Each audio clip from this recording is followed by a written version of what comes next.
वालेकुम नाजरीन, मैं हूं आपकी होस्ट किरण राजपूत। सबसे पहले तो जिन्होंने मेरा चैनल सब्सक्राइब नहीं किया वो सब्सक्राइब करें, शेयर करें, लाइक करें और कमेंट देना बिल्कुल नहीं भूलिएगा।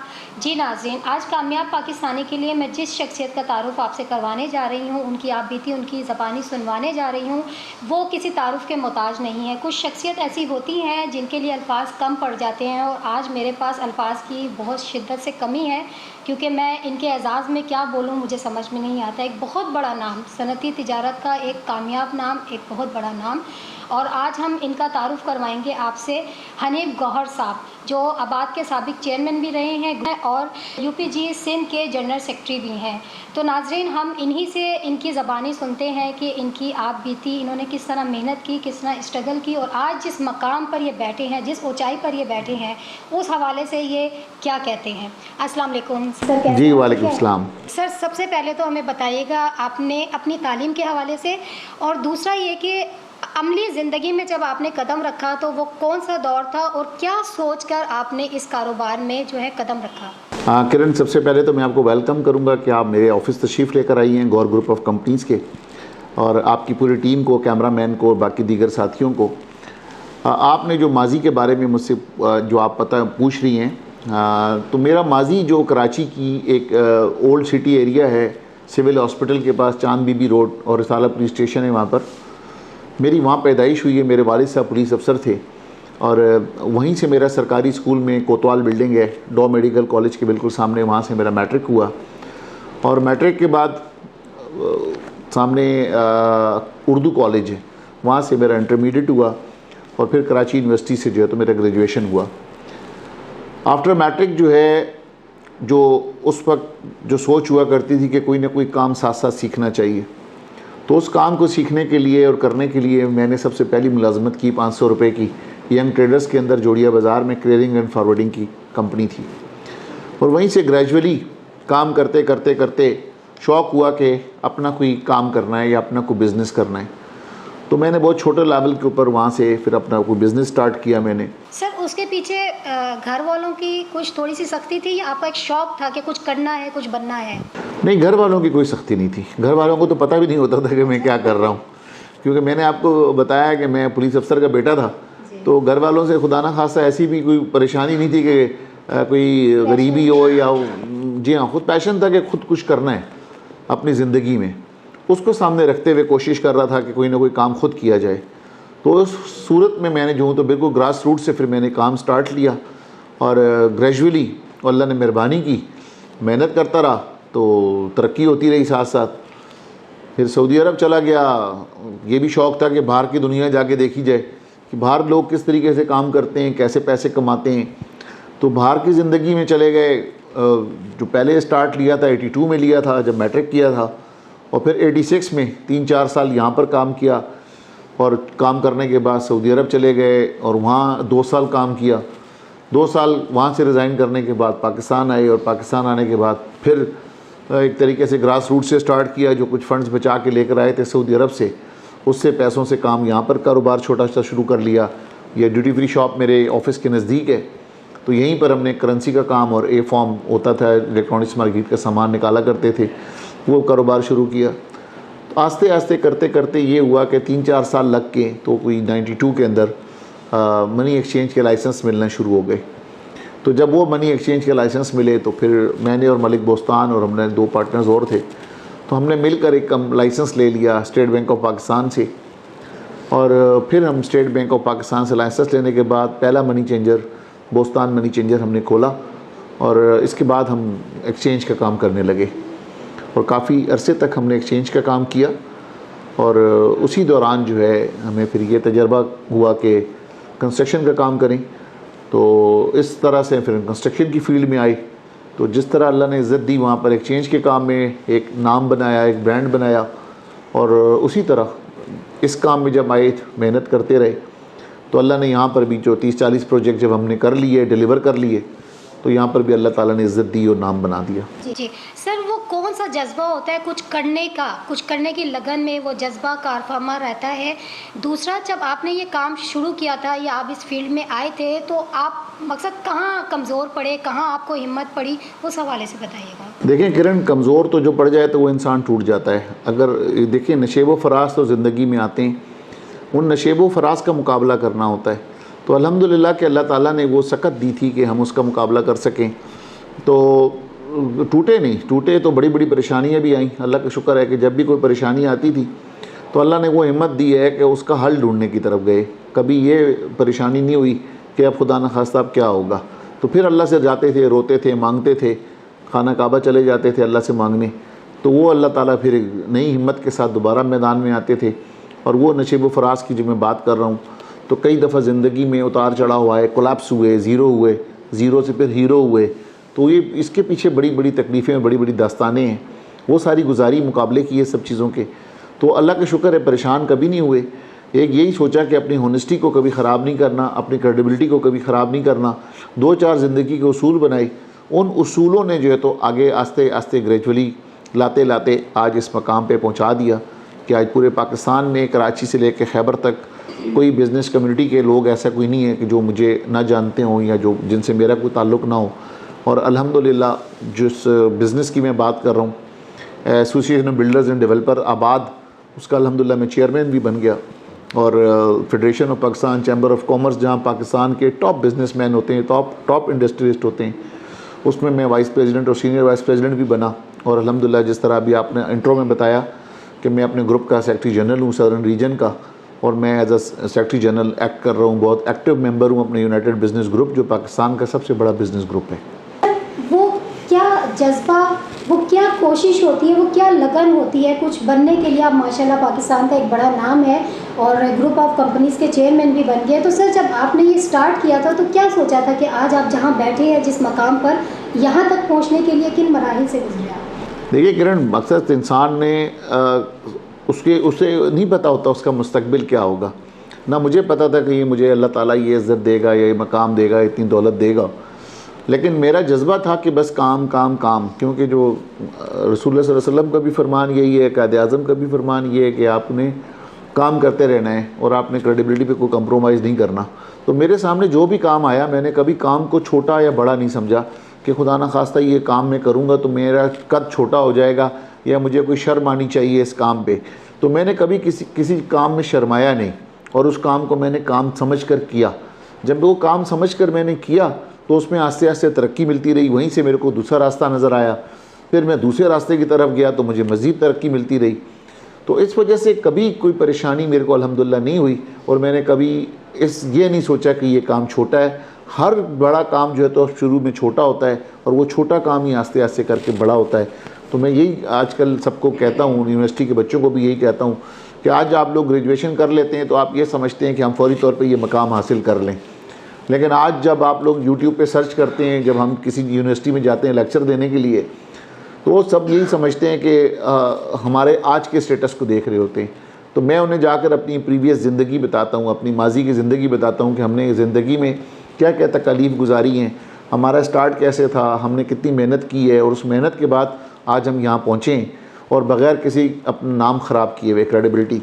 तो ये 3-4 उसूल मैं सबको सिखा के आता हूँ कि आपने अपनी क्रेडिबिलिटी पे कोई कंप्रोमाइज़ नहीं करना, अपनी ऑनेस्टी पे नहीं करना और यकीन करना कि एज़ अ मुस्लिम अल्लाह ताला ने हमारा रिस्क लिख दिया गया है। जब हम पैदा होते हैं तो हमारा रिस्क लिखा हुआ होता है।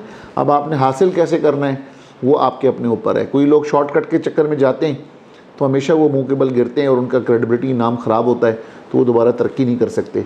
तो शॉर्टकट पर नहीं जाना चाहिए, जद्दोजहद करनी चाहिए, जुस्तजू करनी चाहिए। जैसे मैंने करता रहा, लगा रहा, आज अल्लाह ताला ने इस मकाम पे लेकर आ गए। सर खिदमत खल्क में आपका बड़ा नुमाया नाम है और बड़ा आपका किरदार एक दिखने को भी है कि काम आप जिस तरह कर रहे हैं। तो सर ये जज्बा आपके अंदर था या कहीं से जागा, इस हवाले से बताइए। देखें, ये जज्बा तो मैं समझता हूँ गॉड गिफ्टेड है और इनहेरिटेड है। मेरे वालिदैन जो है तो इस काम में को बहुत ज़्यादा किया करते थे अपनी हैसियत के मुताबिक। तो मैं जब भी देखा करता था तो हमारे घर पर जो लोग आया करते थे मसाजिद बनाने के हवाले से, मदारिस बनाने के हवाले से या कोई चैरिटेबल काम, तो मेरे वालिदैन की, ख़ास तौर पर मेरे वालिद की जो गुंजाइश होती थी वो उनके साथ बहुत बढ़ चढ़ कर किया करते थे। तो मैं बचपन से वो भी देख रहा था और जब अल्लाह ने मुझे इस काबिल बनाया तो वो एक तो इनहेरिटेड चीज़ थी मेरे अंदर, और दूसरा जब खुदा ने 4 पैसे दिए तो मैंने उस पैसों का मकसद बनाया कि ज़िंदगी में आने का कोई ना कोई मकसद होना चाहिए। तो फिर मैंने उन पैसों का एक बेहतर इस्तेमाल मैंने सोचा। मैं डॉक्टर अदीब रिजवी साहब के साथ बैठा हुआ था किसी और दोस्त के साथ मीटिंग में, तो डॉक्टर अदीब रिजवी के साथ बातें करते करते हम इस पोजीशन पे आए कि क्यों ना मैं भी इनके लिए कोई ऐसा काम कर जाऊं, हॉस्पिटल बना जाऊं। तो मैंने इस तरह इनको सामने रखते हुए फिर डॉक्टर बारी के साथ बात की इंडस हॉस्पिटल में, और मैंने ये सोचा कि मैं ये काम कहाँ करूँ। तो क्योंकि मेरा एक आबाई गांव है डोडियाल मानसरा, और मैंने वो ये सोचा कि मैं अपने गांव को जाके ओनरशिप उसकी लूँ। हालांकि मेरी पैदाइश कराची शहर की है, लेकिन मेरे आबाओ अजदाद क्योंकि वहाँ के हैं, डिस्ट्रिक्ट मानसरा के, तो मैंने अपने गांव की ओनरशिप जाके ली फिर, और वहाँ पर मैंने अल्हम्दुलिल्लाह ये हॉस्पिटल बनाना शुरू किए। मैंने एक हॉस्पिटल मेरा कंप्लीट हो चुका है, अल मुस्तफ़ा ट्रस्ट, जो मैं हाजी हनीफ़ तैयब साहब के हवाले कर चुका हूँ। उसमें गरीब लोगों को उसका रिलीफ़ मिल रहा है, फ़ायदा पहुँच रहा है। एक दूसरा वहाँ पर है रोज़गार का इशू है, क्योंकि लोगों के पास रोज़गार नहीं है, और रोज़गार तब मिल सकता है कि जब उनके पास कोई हुनर हो, जबकि कोई स्किल्ड हो उनके पास। तो उस हवाले से हमने यहाँ पर हुनर फाउंडेशन है तारिक रोड पर और कुरंगी के अंदर, अगर आपने देखा होगा, तो वो हुनर फाउंडेशन के साथ हमने बात की, और अल्हम्दुलिल्लाह हमने वहाँ पे ज़मीन लेकर हुनर फाउंडेशन पे काम शुरू कर दिया। और इसी तरह वहाँ पे ऑर्फन्स बच्चे हैं हमारे, यतीम 150 बच्चे हैं, उनकी हम टेक केयर करते हैं SOS विलेज के अंदर। और 32 कनाल के ऊपर हम बना रहे हैं 200 बेड का इंडस हॉस्पिटल, वो भी प्लानिंग स्टेज के अंदर है। तो ये वाले फिर काम अल्लाह ने हमारे दिल में डाले, और हम कुछ वहाँ कर रहे हैं। कुछ हमने कराची में अस्पताल बनाए, हमने यहाँ पे मलिक सिटी में अपना अल मुस्तफ़ा अस्पताल बनाया है। यहाँ पर हमने जगह चलानी वेलफेयर को दी है, वो IT इंस्टीट्यूट बना रहे हैं। और गुलिस्तान जौहर में डॉक्टर अदीब रिजवी के साथ मिलकर यहाँ पर हमने ये SIUT बनाया है हमने कराची में। तो इस तरह से जो अपनी ज़िंदगी का मकसद बनाया है कि जो अल्लाह ताला हमें नवाजता है, जो दौलत देता है, वो दौलत हम वापस मखलूक को लौटाते हैं कि दोबारा मखलूक खुदा के काम आए। तो उस हवाले से मैं समझता हूँ कि अल्लाह ताला का मुझ पर ख़ास करम है कि अल्लाह ने इस काबिल बनाया कि अल्लाह ने मेरे दिल में डाला। अगर अल्लाह ना चाहे तो यकीनन मैं ये काम नहीं कर सकता। इसका मकसद है कि अल्लाह चाहता है, इस वजह से हम ये मखलूक खुदा की खिदमत कर रहे हैं, चैरिटेबल काम कर रहे हैं। जी अच्छा सर, कामयाबी की इतनी ऊंचाई पर अल्लाह की रज़ा के बाद, उसकी सपोर्ट के साथ, इसके बाद भी दिल में कोई ऐसी ख्वाहिश, कोई ऐसी आरज़ू कि अगर वो भी होती तो और ज़्यादा मजबूत होते और ज़्यादा आगे होते? नहीं किरण, बिल्कुल भी नहीं। मैं समझता हूँ कि हमारी हैसियत से ज़्यादा अल्लाह ने हमें नवाजा है, क्योंकि हम नीडी हैं, ग्रीडी नहीं है। ग्रीडी अगर हम हो जाएंगे तो वो तो फिर कोई भी जितनी भी दौलत दुनिया की आ जाए, वो मुकम्मल इंसान कभी खुश नहीं होता। तो मैं समझता हूँ कि हमारी हैसियत से ज़्यादा अल्लाह ताला ने हमें नवाजा है, दौलत से भी नवाजा है, शोहरत से भी नवाजा है, इज़्ज़त से भी नवाजा है। उस पर मैं अल्लाह का शुक्र अदा करता हूँ। तो मेरी कोई ऐसी रिग्रेट्स नहीं है ज़िंदगी के अंदर कि मेरे वालिदैन भी गए दुनिया से, मैंने उनकी जो खिदमत हो सकती थी मैंने खिदमत की है, अपने वालिदैन से जो दुआएं ले सकता था अपनी दुआएं ली हैं, और बाकी भी मैं अपने रिश्तेदारों के लिए जो कुछ कर सकता हूँ वो मैं ज़रूर करता हूँ। और बाकी मेरे दोस्त अहबाब भी मुझसे खुश है अल्हम्दुलिल्लाह, जो भी मैं किसी के काम आ सकूँ मैं ज़रूर आता हूँ। तो मुझे कोई ऐसा रिग्रेट नहीं है कि मेरे पास ये भी होता तो मज़ीद। मैं अपनी हैसियत से ज़्यादा अल्लाह मुझे अच्छी ज़िंदगी गुजारने का मौका दे रहे हैं। एक आम इंसान इस महंगाई के दौर में छत बनाना नामुमकिन है, बहुत मुश्किल है उसके लिए, लेकिन Hanif Gauhar group of companies जो है वो गरीब और आम इंसान के लिए कुछ ऐसी सहूलतें, कुछ ऐसे पैकेज, कुछ ऐसे घर के लिए कुछ लेकर आ रही है नए प्लान, जिसके लिए उसको आसानी हो सके। जी बिल्कुल, मैंने अभी एक सोसाइटी कंप्लीट की है मलीर में। आप यकीन करें कि मैं समझता ये हूँ कि मैंने वो एक आम आदमी के लिए सोसाइटी बनाई है। आप देखें कि मैंने वहाँ पर घर जो है 12 लाख रुपए में बेचे हैं, 24 लाख रुपए में बेंगलोज बना के बेचे हैं। और ये आजकल आपके इनके अंदर हो कि 12 लाख और 24 लाख में किसी को घर नहीं मिल सकता। तो अल्हम्दुलिल्लाह जी, मैंने वहाँ पे आप जाके देखें कि मैंने को 2000 घर बनाए वहाँ पर, और वो 2000 घर अगर आप जाके उसकी वैल्यू चेक करेंगी तो आपको जो मैं आपको बता रहा हूँ ये मैंने बेच चुके हैं और लोग रहना भी शुरू हो चुके हैं।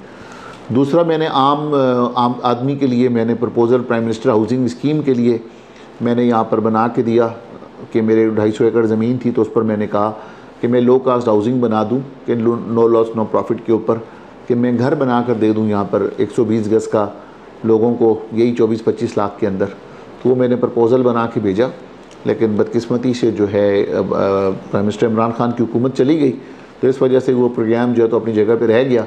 वरना जो नया पाकिस्तान हाउसिंग स्कीम था उसके अंदर मैंने ऑलरेडी प्रपोज़ल सबमिट कराया हुआ प्राइम मिनिस्टर हाउस के अंदर कि मैं एक आम आदमी को बहुत सस्ते घर बना के दूँ। और मैं चाहता ही हूँ, मेरी ख्वाहिश होती है कि मैं काम आदमी के लिए ऐसी सोसाइटी डेवलप करूं जहां पर वो अफोर्ड कर सके और उसका अपना घर हो। सर, आपके साबका पीएम साहब इमरान खान साहब माजरत के साथ बिल्डर को माफिया कहते हैं, वो किस सेंस में कहते हैं? क्योंकि बिल्डर तो आवाम के लिए खिदमत पेश कर रहे हैं, उनको घर बना के दे रहे हैं, उनको ज़मीन दे रहे हैं, उनको रहने के लिए छत दे रहे हैं, तो ये माफिया किस सेंस में कहते हैं? आनी, मैं माजरत चाहता हूँ, मैंने इमरान खान साहब के मुंह से माफिया नहीं सुना, क्योंकि अगर वो इस किस्म की बात होती तो उनके तो वालिद खुद बिल्डर थे, तो उनके वालिद तो हमारे पास रजिस्टर्ड थे। जब वो हमारे पास इमरान खान साहब आबाद तशरीफ़ लाए, जो हमारी एसोसिएशन है, तो हमने इमरान खान साहब को उनके वालिद की मेंबरशिप निकाल के दी कि आपके वालिद साहब जो थे वो भी हमारे मेंबर थे, तो वो देख के बड़े खुश हुए। और इमरान खान साहब के दौर में जितनी बिल्डर्स ने तरक्की की है, ये जो जितनी भी पॉलिसीज़ आसान थी, मैं नहीं समझता कि किसी और दौर में इतनी आसान पॉलिसीज़ आई।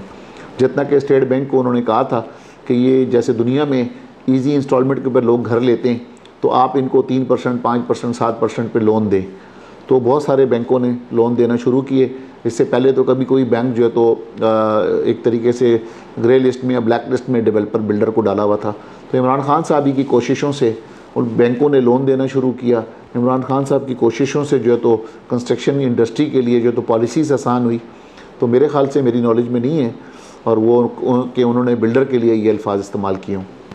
अच्छा सर, लास्ट नौजवान नस्ल के लिए कामयाब पाकिस्तानी के हवाले से उस स्टेज पर आप नौजवान नस्ल को क्या मैसेज देना चाहते हैं, जो बेराह रवी का शिकार है, शॉर्टकट में अपनी पनाह ढूंढते हैं और समझते हैं कि तालीम हासिल करें या ना करें मायने नहीं रखता, लेकिन दौलतें शोहरतें उनके कदमों का ढेर हो जाएं, इस हवाले से क्या कहेंगे उनको एक मैसेज? देखें, जो बच्चे हमारे आजकल शॉर्टकट के चक्कर में जाते हैं ना, हमेशा देखें कि वो लॉन्ग टर्म नहीं होता कभी भी, और वो शॉर्टकट बहुत जल्दी गिर जाते हैं, उनकी नाम ख़राब हो जाता है, उनकी इज़्ज़त ख़राब हो जाती है।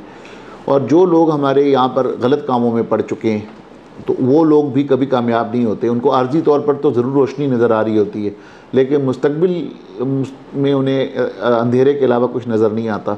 तो मैं ये समझता हूँ कि नौजवान नस्ल को जो भी उन्होंने एजुकेशन हासिल की है, उस एजुकेशन के अंदर रहते हुए या कारोबार करें। मैं तो ज़्यादा लोगों को मशवरा दूंगा कि कोई भी काम करें, छोटा सा कारोबार करें, क्योंकि रसूल सल्लल्लाहु अलैहि वसल्लम ने फरमाया था कि 10 दर्जों में से 9 दर्जे जो तो कारोबार में बरकत है और 1 दर्जा तो नौकरी में है। तो जब हमारे रसूल सल्लल्लाहु अलैहि वसल्लम ने ये फरमाया, तो यकीनन हमें तिजारत की तरफ जाना चाहिए, बच्चों को कारोबार करना चाहिए, कोई भी छोटा कारोबार शुरू करना चाहिए, और ये नहीं सोचना चाहिए कि ये बहुत छोटा काम है। जैसे मैंने आपको कहा कि मैंने ख़ुद 500 रुपये से स्टार्ट लिया था, तो इस तरह से उन बच्चों को भी आज के दौर के हिसाब से 50,000 रुपये से, लाख रुपये से कोई भी काम शुरू करना चाहिए। और जब वो काम करेंगे तो उसकी निटी ग्रिटीज़ के बारे में उन्हें इल्म होगा, और वो ग्रेजुअली वक्त के साथ साथ तरक्की करेंगे, और एक वक्त आएगा वो इंशाअल्लाह सारे के सारे हनीफ गौर बन जाएंगे। थैंक यू हनीफ गौर साहब, आपने अपने कीमती टाइम में से हमारे उफक चैनल को जो है टाइम दिया, बहुत शुक्रिया। बहुत शुक्रिया जी नाज़रीन, तो आपने हनीफ गौर साहब के तासुरात सुने, उनकी आप बीती सुनी। हर कामयाब पाकिस्तानी की ज़बान पर आप एक ही अल्फाज सुनेंगे, मेहनत में अजमत है। नौजवानों, अभी भी वक्त है, सुधर जाए, मेहनत करें और कोशिश करें और जस्तजू करें, तो अल्लाह पाक तमाम ख्वाहिशात, तमाम चीज़ें आपके कदमों का ढेर कर देंगे, लेकिन उसके लिए मेहनत लाजिम है। मुझे आपके फीडबैक का इंतज़ार रहेगा, और नेक्स्ट संडे को इंशाअल्लाह किसी एक कामयाब पाकिस्तानी के साथ मुलाकात होगी। जब तक के लिए मुझे इजाज़त दीजिए। अल्लाह हाफ़िज़।